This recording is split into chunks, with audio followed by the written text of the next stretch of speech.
She fabricated stories about me supposedly, demanding reports of her whereabouts and limiting her contact with friends who were clearly Derek.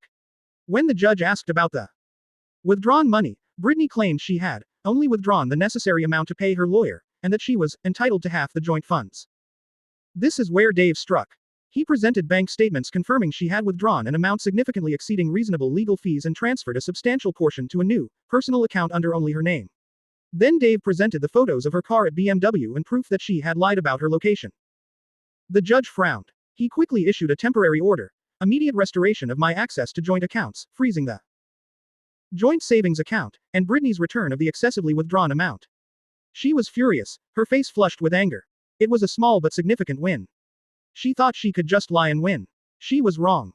After the court order, Britney should have been humbled, but instead of calming down, she became even more hysterical. She lost financial control, and it broke her.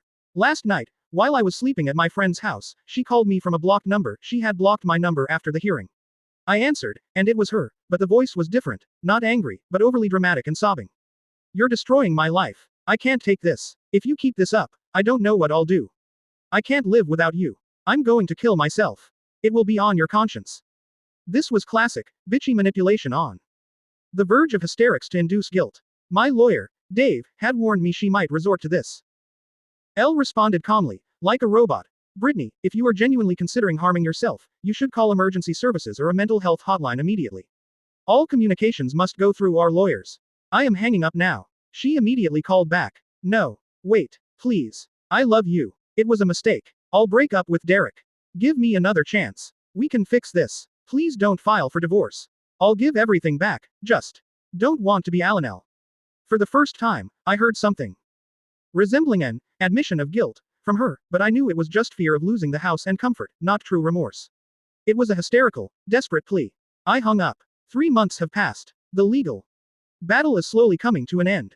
Britney showed up for 2 mediation sessions where she was passive-aggressive, but with my evidence of infidelity and her financial misconduct, she was forced to agree to a much smaller share than she had hoped for. We are selling the house. All this time, while living at my friend's, had a lot of time to think. Elle realized I wasn't blind. I was overly trusting and conflict avoidant. I tolerated her coldness and tiredness for too long because I was afraid of a confrontation. Today, I signed the final divorce papers. That's it. 10 years of my life are officially over, but feel not pain, but a huge sense of relief. Elle met Britney one last time near the lawyer's office to hand over the house keys, which now belongs to me until the sale, according to the order. She was furious. But no longer hysterical. Now she was just cold and angry.